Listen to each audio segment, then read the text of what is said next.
Before we get started, we just wanted to call out that the midterm elections are fast approaching Tuesday, November 8th. We hope you're ready to get out there and vote. The midterms may not seem vital, but this is really where we can change the game in Congress, which influences the majority of legislation in our country. Our BBs, we're counting on you. Get out there and make your voting plan today at vote.gov.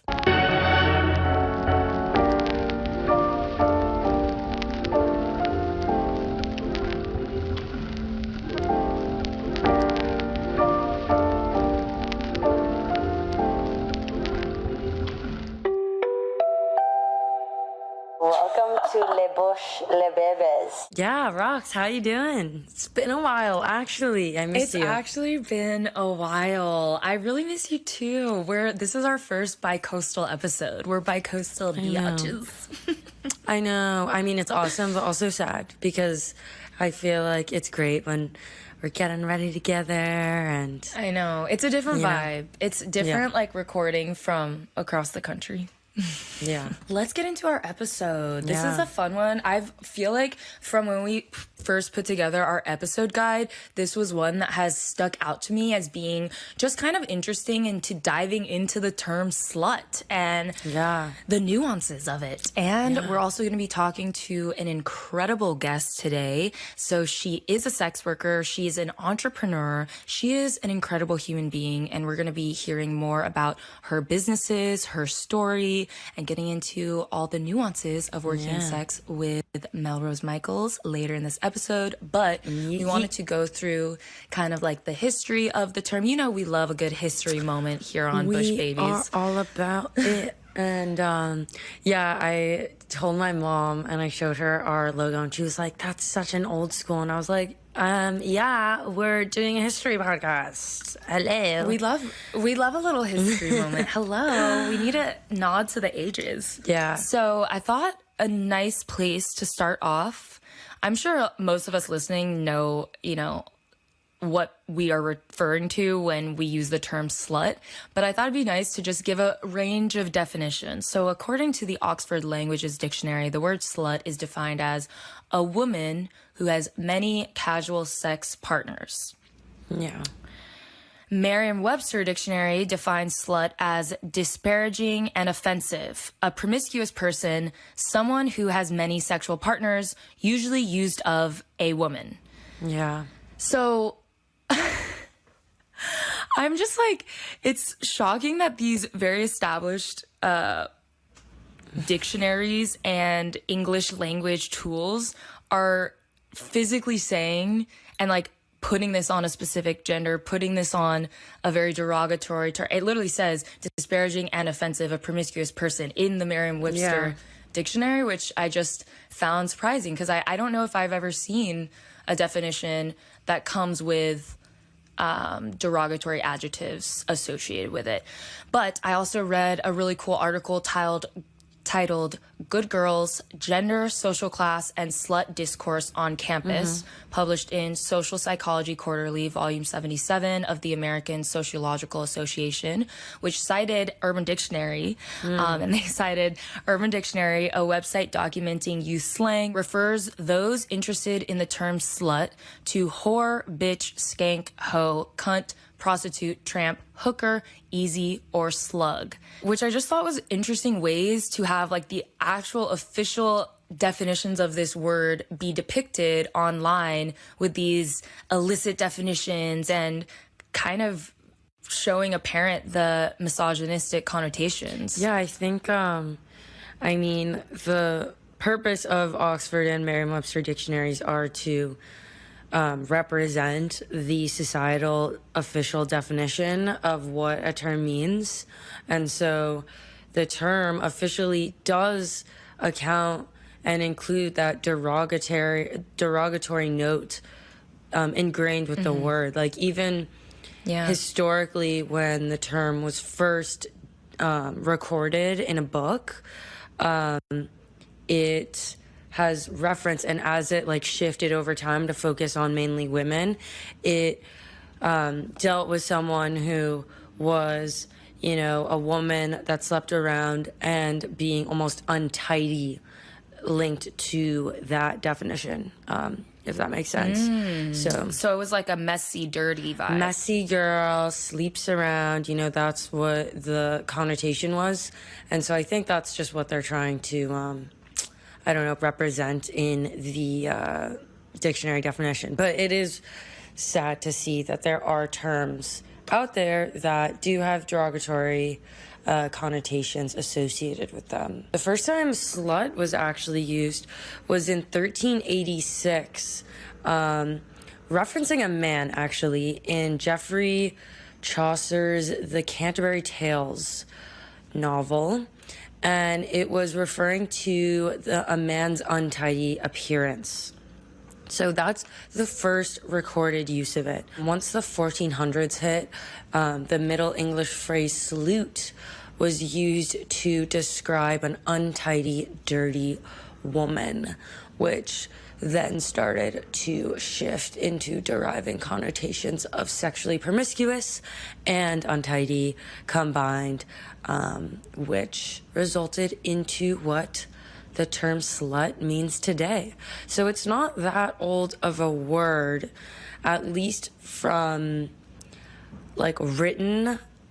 in a written sense. Like, this could have been a slang term that was used in spaces, but we didn't find it documented until the late 1300s. And even that, there isn't finalized evidence of that being the very first time, when I was looking into it. So, yeah. What I find interesting is, based on the first recorded use of the word, in 20 years, this word, which was in the first recorded use referring to a man, in 20 years, less than, it turned into only a woman's word. What the hell is that? Actually, what the fuck? If this means untidy, if this means dirty, even if it's referring to sexualized situations, both men and women can be sluts or sluts or whatever you want to call it, in a sense. But why is it that even in Oxford Languages Dictionary, why is it even in Merriam-Webster's dictionary, it literally says usually of a woman who has many casual sex partners? I mean, I don't know. It's just kind of an interesting thought process around it. Yeah. Not that I have the answer to it, but it's just interesting. Yeah, and I think with some of that, it could be because of lack of concrete evidence of what things were used in common language back then, because maybe it was always used to refer to women, and this was the first time it was seen in any book that we found, and it happened to be referred to a man, or maybe it was referring to both and shifted over time. And I think that's one of those things with slang and less official words and language, is it's sometimes hard to find the concrete evidence of how things shifted over time. But it is an interesting anecdote for sure. So, as I mentioned before, one of the research papers I referenced and studied during this prep was called Good Girls, Gender, Social Class, and Slut Discourse on Campus. And we're going to leave all the citations down below, any references if you guys want to check out any of these research papers. But the paper referenced above stated, women's participation in slut shaming is often viewed as evidence of internalized oppression. Ringrose and Reynolds, 2012. This argument proceeds as follows. Slut shaming is based on sexual double standards established and upheld by men to women's disadvantage. Although young men are expected to desire and pursue sex regardless of relational or emotional context, young women are permitted sexual activity only when in committed relationships and in love. Which basically concludes that slut shaming is thus about sexual inequality and reinforces male dominance and female subordination in a way that's non-consensual, essentially. Growing up, I just kind of went with it, and I was like, oh, okay, this is what our friends call us, this is what this calls us, this is just what we hear in media, it's totally an acceptable word. And now that I've, done some digging, I'm a little ashamed even of my own use of the word, because it is a derogatory word, and I don't think it's a word that can be thrown around lightly. Everyone is taking certain things a bit more seriously. If you want to use them in the actual serious way, then Yeah, definitely not very okay anymore. But there's also a movement to Well, reclaim it as well. So I think that's the shift. And that's the same with a lot of words. Totally. That's actually a good perspective, because I think a lot of the narrative that's going around right now is that, you know, any use of derogatory terms towards marginalized communities is bullying, is shaming, even if it's not said in a serious manner, because it starts to build this hierarchy in our society where women are putting other women down. So then it makes it okay for men to put women down in these same regards. And that's the thing that I think we want to stray from. But I do love what you're saying about, like, it's what the meaning of the word means to you. And later on, you guys will hear from our guest. We had such a great interview with her, and she talked about her definition of the term slut, and, you know, how she plays a role in her career path of, you know, she gets called that all the time, and she gets faced with this word all the time, but she's made it not mean something to her. So I think that is definitely a really good perspective and a good, you know, mindset to have on any word that makes you feel uncomfortable, on any word that makes a community that you care about feel uncomfortable. It's okay to take that definition away and take the power away from that word. Definitely. For sure. And I mean, we can see that in like the slut walk and stuff, where there are a lot of women who are owning it. Wait, what's the slut walk? I actually don't know about this. So the slut walk is actually a transnational movement calling for an end to rape culture, including victim blaming, slut shaming, and the slut shaming of sexual assault victims. And yeah, participants protest against explaining or accusing rape, and it's kind of like the believe her protest and mentality. And it all began in Toronto, Ontario, Canada, after the Toronto police suggested that women should avoid dressing like sluts in order to avoid getting assaulted. And so now there's a slut walk every single year to stand up for women's rights and to stand up against rape culture.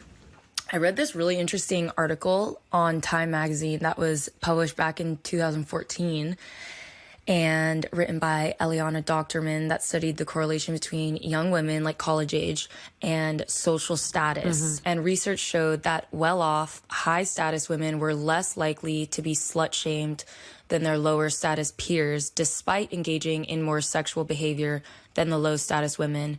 And what they found is that these college women were actually using the term slut to police class boundaries, to like make lower class individuals feel like they can't fit in because they're going to be called a slut, even though they're doing the exact same acts, or even less acts than the people who are in the high status group of women, which I just thought was a very interesting anecdote. And it's like, it goes along with this not fact, like I don't want to call it that, but it goes along with this narrative of women putting down women. And like it, you know, we'll get into this a little bit more with MelRose and how it correlates with the sex world specifically, but like it does suck that it's so normalized to put down fellow women. It sucks that this is something we have to unlearn. It sucks that this isn't something that we as human beings like want to support each other. And I think we're hopefully coming to a time where like this information and having so much at our fingertips and so much to access can allow us to open our minds a little bit and have, you know, conversations to unlearn the qualities that we don't want to have anymore, like we've talked about. So anyways, I just thought that was kind of like a crazy thing. And also in terms of slut shaming, for anyone out there, slut shaming can refer to a really wide variety of behaviors. We're not just talking about when somebody calls you a slut, like specifically to your face. This can be talking about your clothes in a revealing way or painting you as a provocative person in any way, like I would consider as slut shaming. So that's what I'm referring to here. Yeah, it's just, Judgment, I think really. it goes back to the whole idea that you were saying that it's so easy in this day and age to get competitive against other women. And it does require some unlearning to have to do that. And it all goes back to this idea that like we're all competing for male attention. And at the end of the day, you know, or male attention and or respect. And so at the end of the day, there is an unlimited amount of that can exist in the world. We don't have to feel pitted against each other in order to gain respect in a community, or we shouldn't feel like that. And so it does require this unlearning as we grow older to, instead of feel threatened by another successful woman, be in support. Absolutely. And that honestly, like you were saying, goes back to this competitive nature. But at the end of the day, we are a community. We are a community that should be supporting each other and want to be supporting each other, and putting other women down, or putting any human being down for that matter, only creates more animosity, which doesn't bring you to inner peace or you to inner happiness. It just creates more conflict internally that continues to separate you from like your inspirations and your aspirations. And if we can shift that mindset and not think about it as competition, but instead think about it as camaraderie, I think that would be so incredible in like this goal of empowering women, you know, and people, humans. Definitely. I think it's one of those things that goes back to, and I don't want to call you out, Rox, but I feel like you've been talking about this in therapy, is that like comparison is the thief of happiness, or what's the term? Is comparison is the thief of joy. Because no matter if you're comparing against another woman or like someone else in this world, but there's always going to be someone who's smarter, hotter, richer, more successful, whatever. And there's no reason to compare yourself to anyone else and like your journey to anyone else, or else just all you want to do is look at your own journey and know that you're doing the best that you can. Because no one really knows what everyone else is going through, you know? No, for sure. And I think it's so easy to look at other people's lives in a comparison sense with like rose-colored glasses and think that like everybody else doesn't have the same obstacles that you're dealing with. And of course, we all have different obstacles, but everybody has obstacles. So if you're only upward comparing yourself, especially to what's depicted on social media or online or even in regular media, because that is not real life. Not like when I am sad, I don't go on my stories purposely and like go like talk about it. But then it started to become this thing where everyone thought I was just happy all the time. So I started to see the perspective, and you have to realize that what people are sharing, like people are not always sharing their downfalls or like their hardships, you know? And so we start to compare ourselves to this perfect life that we think somebody has created, and it's not realistic. And one thing that I've learned in therapy, from my incredible therapist that I literally love so much. I feel like we all have such a great relation. Like when you find the right therapist, you have such a good relationship because they truly help so much. But one of the things that she's taught me is the art of downward comparison. So instead of always comparing yourself up, think about where you came from. Think about where you were a year ago or a month ago, and like compare yourself to that, because that's actual progress. That's actual growth. That's actually something substantial that you can. If your mind wants to compare like mine does, you can, but in a healthy way. And I think that can help solve a lot of you know, the fallacies of the competitiveness that we see amongst women. And you're right, like this is something that I'm really working on. And I think coming from a competitive athletic background has like tainted my mind a little bit to like really feel like everything's a competition and everything's this. But now I'm just, again, in the process of unlearning, and that's okay. I'm doing the best I can right now. That's something you taught me, and that's a good anecdote too. For sure.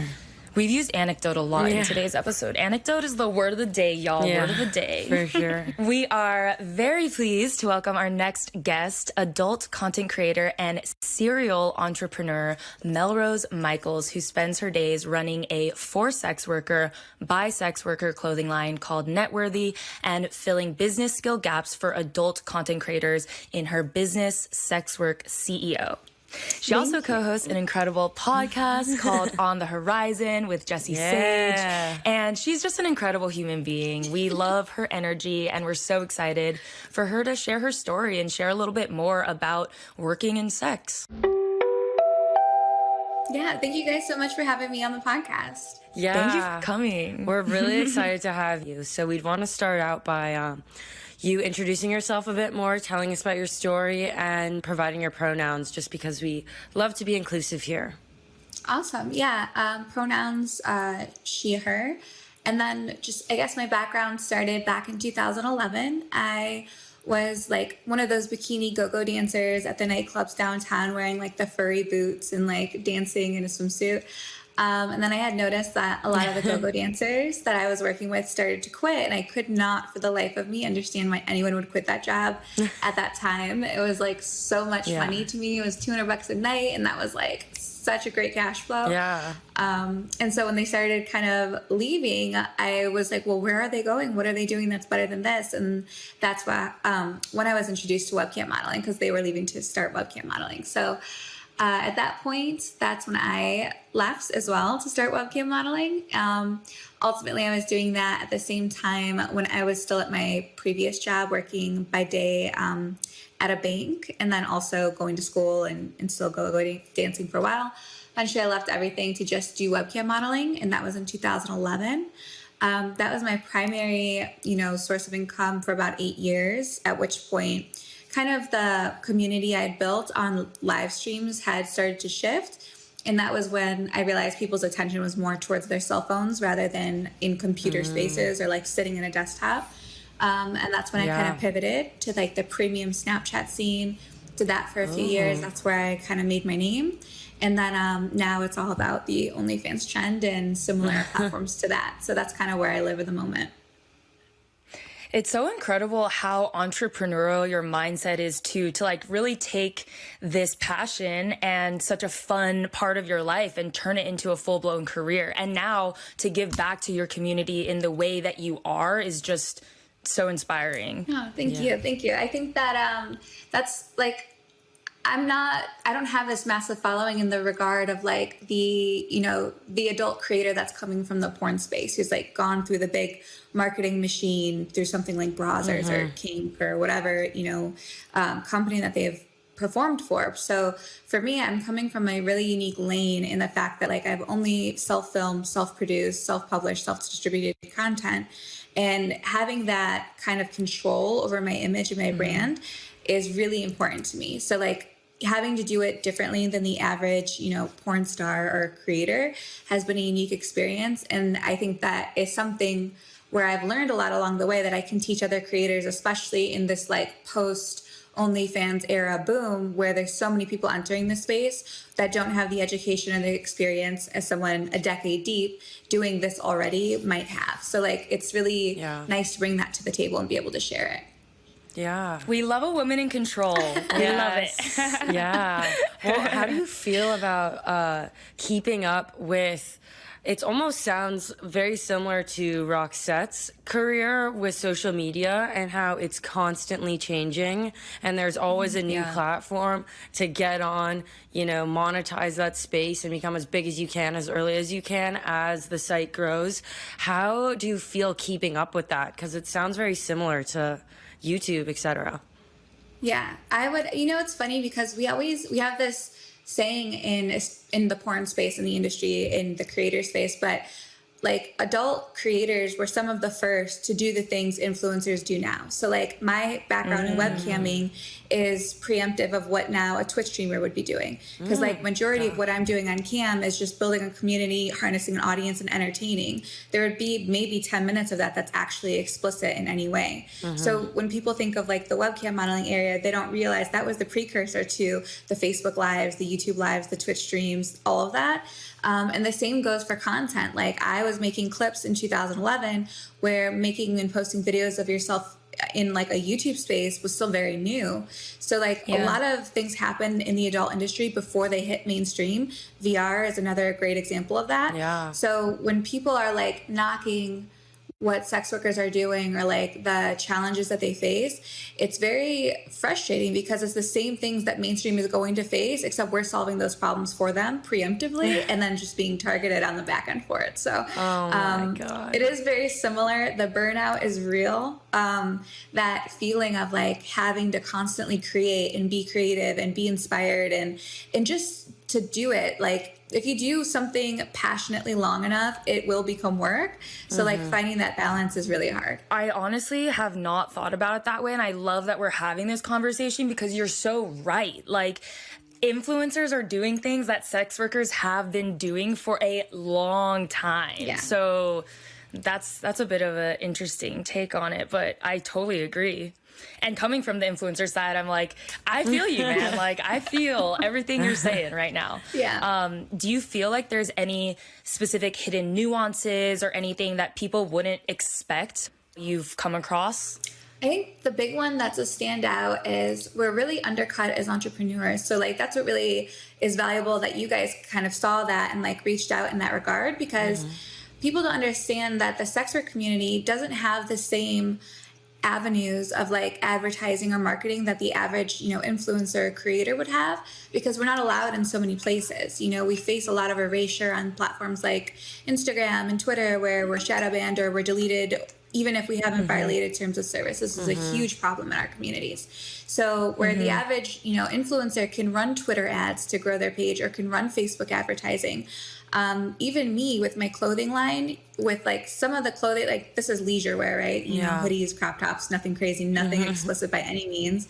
But the fact that it says nobody's role model, I can't run a Facebook ad to my clothing line because it's associated with me as a sex worker. When you're dealing with the sex industry, these are some of the most innovative marketers and advertisers, because we are able to pull traffic to our platforms and monetize it with all of the challenges and all of the obstacles put in front of us. And a lot of people don't understand that nuance, that if you really want something advertised well, approach a sex worker, because they know all the loopholes to make it happen. Hustlers, baby. Yeah. Dude, I feel like that is really one of the things that people misconceive, is how long and how much credibility sex workers have. Like, this is an industry that has been around for over 100 years, but has been condemned for so long of that so many people don't really get like the details and the nitty gritty of it. So it's just, perspective is interesting. Yeah, for sure. Well, how have you overcome a lot of these obstacles in the past? So the easiest way, especially with the clothing line, is to really work side by side with other creators, so other adult creators especially. So like, sending out our products, having them advertise on social, despite the shadow ban being very limiting, at least the other creators know where to find them and will see the product and hopefully, end up making a sale. And then on the other flip side of that, as just an adult creator, like we have to be really clever in the way we market on like Reddit or something, for example, or we use TikTok to siphon traffic without being explicit or being adult until we get deleted. Wow. So there's just a lot of like game playing. And then we also like the other flip side of that is like when the average like influencer, for example, will buy like a shout out on Instagram, that's worth the investment, because your Instagram will still be there in 3 years. But like for us, how do we make that investment knowing every time is a gamble? It's really hard to build a business on like a house of cards, and all of us are constantly facing that in our careers. Yeah. So.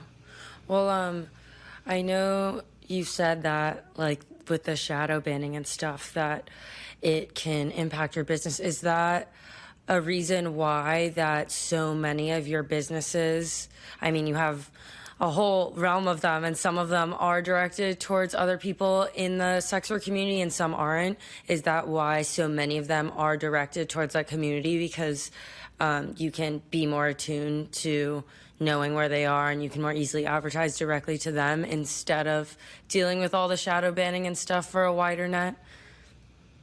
I think that the fact that most of my businesses are in the realm of like the sex space is more just because it's really part of my identity. Like I identify first as an entrepreneur, secondly as a sex worker, and then thirdly as like all the other things, which is probably not the ideal order for my husband, but that's my DNA. So I think that I ended up in this space and building businesses in this space, for one, as ways to give back to a space that I feel has given me like everything I have, but also because that's where my experience lies. Like I've been doing this for over a decade. I did it way before OnlyFans existed. Like I've been able to navigate it at all these different phases when all these different things were booming, and be able to stay on top for a longevity that most creators don't see. So I think that with that, I have experience to share, and I want more people to know how to do that, and also know how to grow beyond an adult brand, because it's not like, you know, I have a small following, but like I'm cross diversified into like Twitch and into mainstream things and launching YouTube channels. So I think that experience, that like your career doesn't have to end in sex work. It can also become this other thing, and you can build a brand that is, you know, it has longevity and it's stable in multiple areas. I think that's important to teach. And that's what I hope to do. Absolutely. And that synchronicity and expanding to the different platforms is genuinely, in media, your savior. Like, you gotta keep going, gotta keep evolving. And it sounds like we do, as Rachel said, have a kind of a similar storyline and background. So everything you're saying, I'm like, yes, honey, like, tell them. This is why you're the teacher. You're the leader of this. We love it. Yeah, I think a lot of creators face all the similar challenges. It just depends on what lane. They're all very similar. Absolutely. But I just love everything you say and have said about making it happen regardless of the obstacles, basically. You know, you got to follow your passions. You got to make it happen. And like, regardless of the shadow bans, regardless of the obstacles that for sure people will need to tackle, getting it out there if you're passionate about it is important, and it's doable if you follow the advice of lovely MelRose. If you have come across any situations that have made you feel uncomfortable at all, and if you feel open to sharing, do you have any advice for sex workers out there who are combating any similar obstacles? Well, I feel like I've been doing this a long time, right? So I'm a little bit bulletproof or numb, depending how you look at it at this point in my career. But a really good story in terms of like anecdotally is really what launched the clothing line for me for Networthy. So I had this encounter actually in Nashville when I first kind of moved down here. I had friends from Chicago visiting me, and I remember we're at the bar, and you can kind of feel when people's eyes are on you or people are kind of talking about you. So I'm like, okay, they clearly either have an idea who I am or someone in their group does. And it was this group of guys and gals. And then they start passing the phones around, and you're like, okay, they've got my socials pulled up or my porn, one or the other. And eventually, the one girl did not look super happy. The guys were having the time of their life. And then the girl and her friend made their way over to the bar. And I was standing at the bar, and I overheard them say, purposefully, I'm sure, like, it must be so embarrassing knowing everyone in here has seen you naked. And out of just like, again, I've been through this. I've done this 1,000 times. This isn't my first rodeo. And like the way I turned and replied was like, it's not my fault your boyfriend buys my nudes. Like that's an issue you guys need to take up with yourself. Like, I don't have a problem with that. And that was actually one of the prompts that started the clothing line. And that's one of our t-shirts is your boyfriend buys my nudes, for the fact that if we could wear this kind of clothing into public spaces, it's already out there for us. We don't need to have this conversation. And it also destigmatizes what the creator is doing, because it's like, it's right here. I know what I do. And if you have an issue with that, like, that's for you to take up with you. So those that clothing line was like designed to take back public spaces and to feel like armor in these kinds of situations. And that's why the proceeds also go back to a mental health organization for sex workers. Wow. So that was definitely a standout story in regard to like personal things that have happened. But after long, you just... Yeah.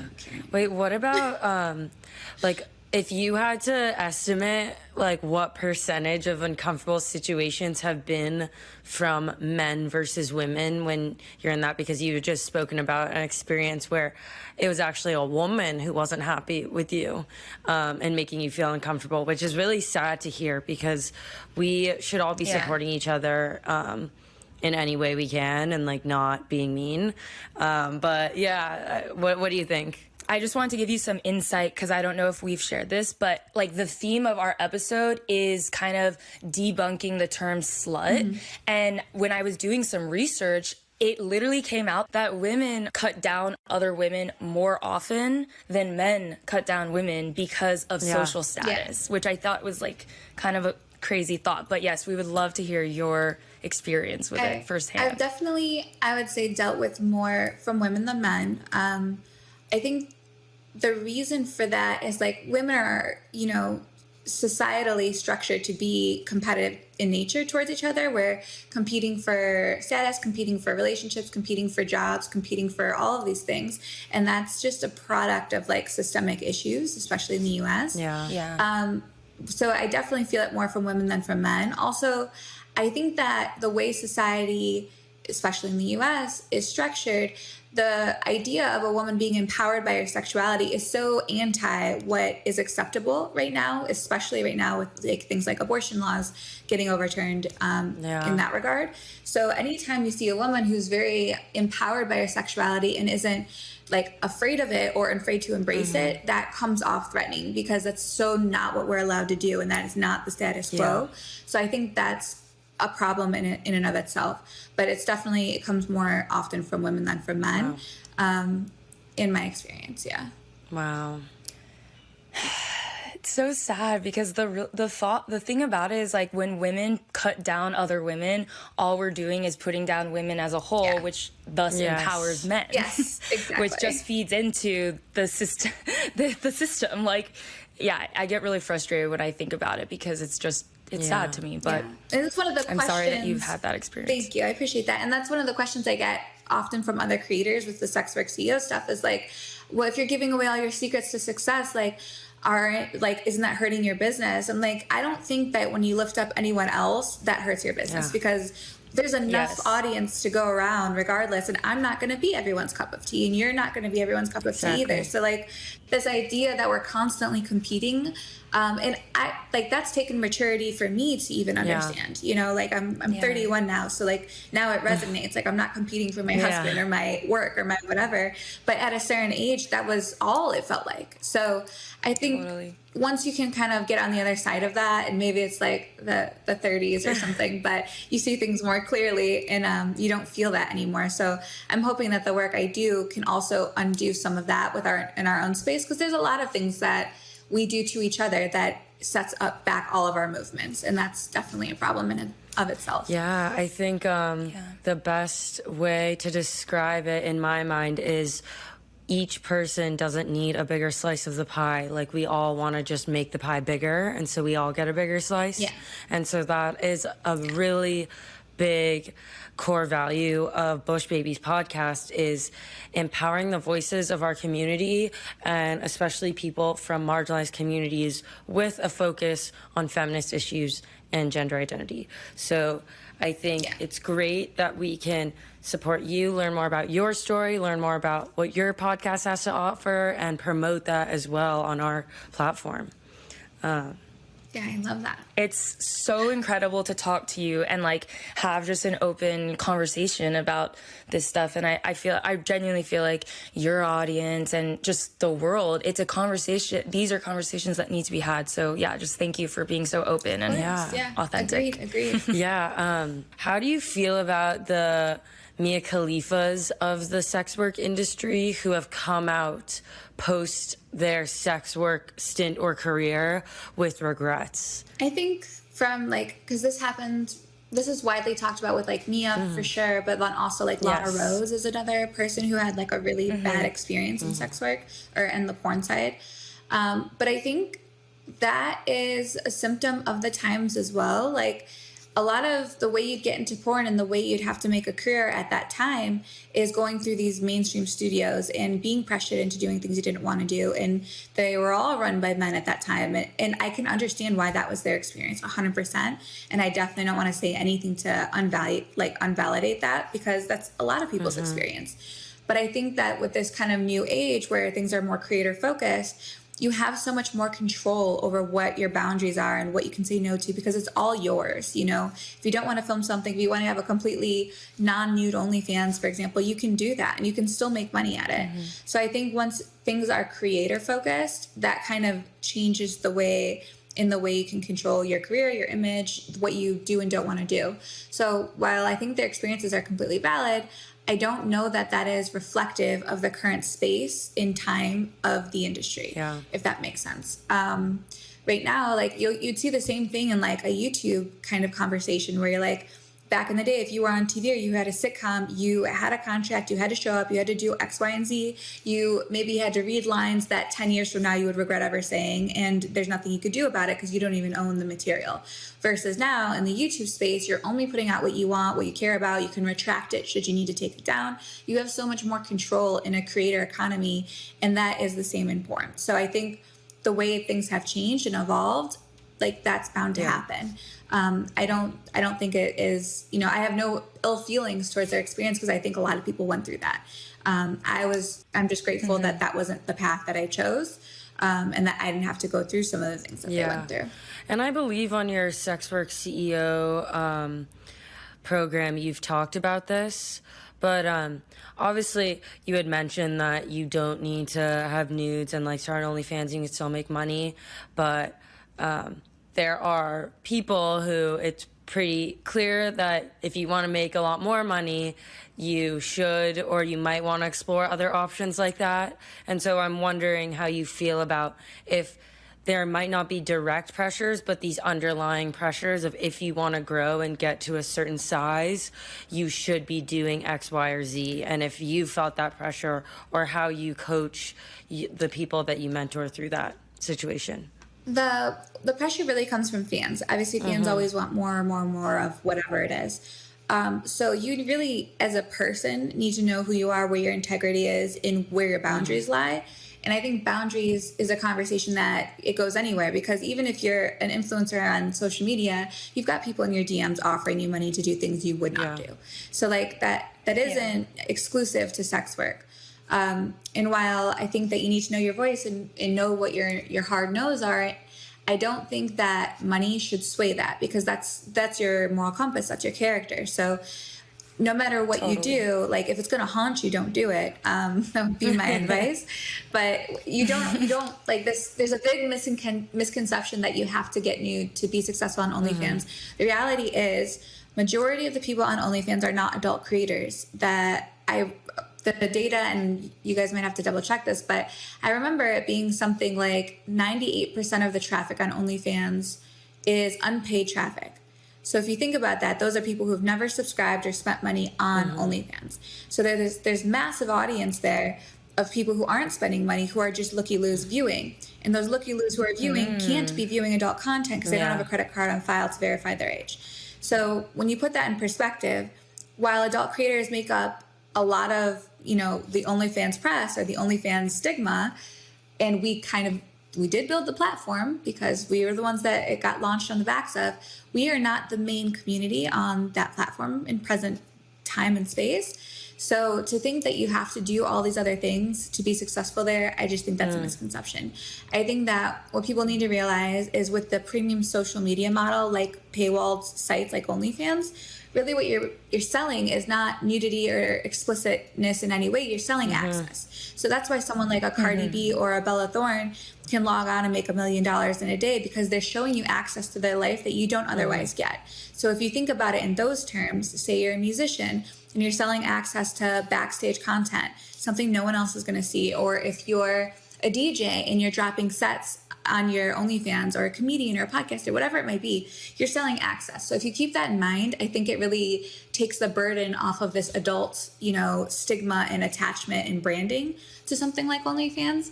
Because at the end of the day, you're just selling access. Think like an entrepreneur. Think like a CEO, because you got all the goods, girl. You're weaving us in and out. I love this because it is empowering to feel like you have that control, though, honestly, and to feel like you don't have to push yourself past limits that you don't feel comfortable with.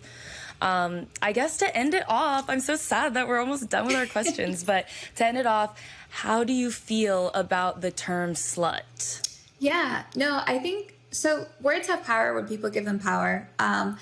Right now, with the way cancel culture is and the way the climate is, and there are things people should definitely be canceled for. Don't take that out of context. But I think that words have power when you give them power. So like if someone wants to slut shame me personally, like that word doesn't hurt me. Like I'm very comfortable with that word. There's nothing derogatory about it, because I think if a woman wants to have sex, she should have sex. If a woman wants to fuck on camera, she should fuck on camera.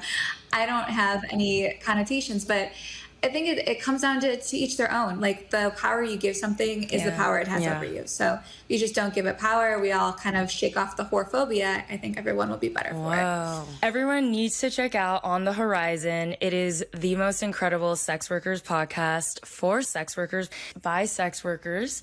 And I learned a lot through just listening to a couple episodes. So I'm definitely going to keep, I'm an avid listener. I'm a subscriber now, so I'm really excited.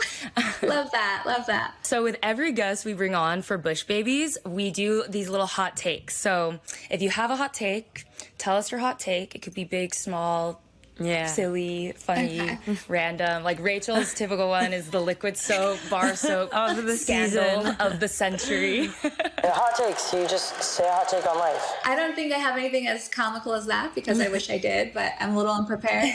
So I think the knowledge or hot take that I would definitely drop, because I was just talking about this, so it's kind of top of mind for me, is that the motivation and inspiration doesn't come before the thing. It comes from doing the thing anyways. So like do the boring work, do the thing, and then you'll be inspired. Just do it anyways. Wow. Ooh, love it. That is the most inspiring hot take we have ever had on Bush Babies in the that's just history great advice. of its inception. That's just great advice. That in was general. a good hot take. Good. That was. I'm gonna write that on my wall. Yes, do it anyways. Cool. Just do it. Well, thank you so much, MelRose. You have been incredible and have given so much insight to our audience. And please let our audience know where they can find Yeah, you. so all of my socials are at MelRose Michaels. Michaels, no apostrophe, nothing like that, with the S.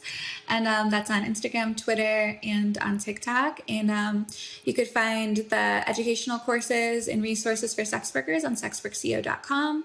And then you can shop our clothing line for sassy leisure wear at shopnutworthy.com.